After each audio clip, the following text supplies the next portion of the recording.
40 সালের পর পাকিস্তান তৈরি হওয়ার পর থেকে ধারাবাহিক মাথা ব্যথার ভারতের নাম হচ্ছে পাকিস্তান। তার কারণ তারা একেবারে সচেতনভাবে অত্যন্ত উৎসাহের সঙ্গে সন্ত্রাসবাদকে মদত দিয়ে এসেছে এবং সেটা আন্তর্জাতিক সংবাদ মাধ্যমে স্বয়ং পাকিস্তানের প্রতিরক্ষা মন্ত্রী স্বীকারও করেছেন।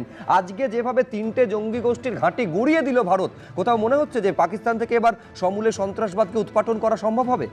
দেখো, প্রথমেই স্যালিউট টু আমাদের আর্ম ফোর্সেস, এবং এখানে কোনো সন্দেহ নেই আমার দলের চূড়ান্ত নেতারা এবং সারা ভারতবর্ষের মানুষ আজকে সেলিব্রেট করছেন যে ঘটনা, নৃশংস ঘটনার প্রতিবাদে যে এয়ার স্ট্রাইকটা হয়েছে।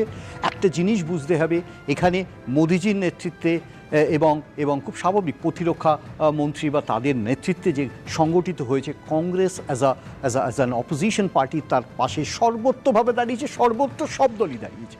এখন প্রশ্নটা এই ডিভিশনের নয়। একটা জিনিস আমি যখন প্রথমে এই উল্লেখটা করব, তাহলে আমাকে প্রথমে বুঝতে হবে the government is not the nation. সুতরাং রাহুলের শর্ত অনুসারে আমি কিন্তু কিছু প্রশ্ন তুলতেই পারি। তার কারণ হচ্ছে গভর্নমেন্টাল ডিসিশনের কোথায় কোথায় ল্যাপসের আগে আমরা এখানে বহু আলোচনা করেছি, আজকে নতুন আলোচনা করছি না। ব্রেভার্ডো আমাদের বয়েস যারা ফ্রন্টে দাঁড়িয়ে কালকে যে ঘটনাটি ঘটেছেন, মাত্র 24-25 মিনিটের মধ্যে দে হ্যাভ অ্যাবসলিউটলি তাদের পিন পয়েন্ট টার্গেটকে সাকসেসফুলি ডিস্ট্রয় করেছেন। কোনো সন্দেহ নেই এই অপারেশন সিন্দুর অন্তত কনফিডেন্স দিল ভারতবর্ষের সার্বিক মানবতাকে এবং বিশেষত মহিলা সত্তাকে। অ্যাট দি সেম টাইম আমরা যে প্রসঙ্গটা বারবার তুলছি, তুমি হয়তো জানো যে বেশ কিছু এই সিঁদুরহীন মহিলা যারা সিঁদুর থেকে বঞ্চিত হলেন এই মিসহ্যাপে, তারাও প্রশ্ন তুলছেন ওই আততায়ীরা কারা, ওই আততায়ীরা কোথায়।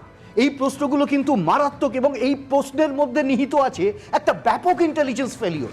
এবং তারা আমাদের দেশে এসে একেবারে নিরস্ত্র অসহায় মানুষগুলোকে মেরে দিয়ে চলে গেল এবং তার পরবর্তী সময় 15 দিনের মাথায়, ফাইন 15 দিনের মাথায় আমরা এই অ্যাটাককে প্রত্যাঘাত করলাম এবং সেটা ভেরি সাকসেসফুলি করেছি। অ্যাট দি সেম টাইম বুঝতে হবে, আমরা যখন বালাকোট দেখেছিলাম, পোলাওমা দেখেছিলাম, ওই 300 কেজি আরডিএক্সটা ঢুকলো কীভাবে?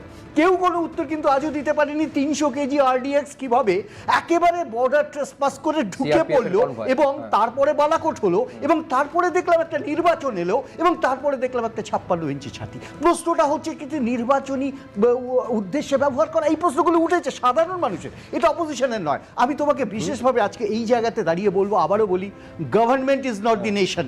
নেশন আছে প্রত্যেকটা মানুষ আজকে কিন্তু আজকে সেলিব্রেট করছে পাকিস্তানের বিরুদ্ধে এই আঘাত। অ্যাট দি সেম টাইম বুঝতে হবে, আমি একটা কথা বলে শেষ করে দিই তরুণ, একটা জিনিস বুঝতে হবে, বিভিন্ন সময় যদি যুদ্ধের প্রসঙ্গ হয়, সেই 48 বা 65 বা 71 এটা কিন্তু যুদ্ধ ঘোষিত যুদ্ধ।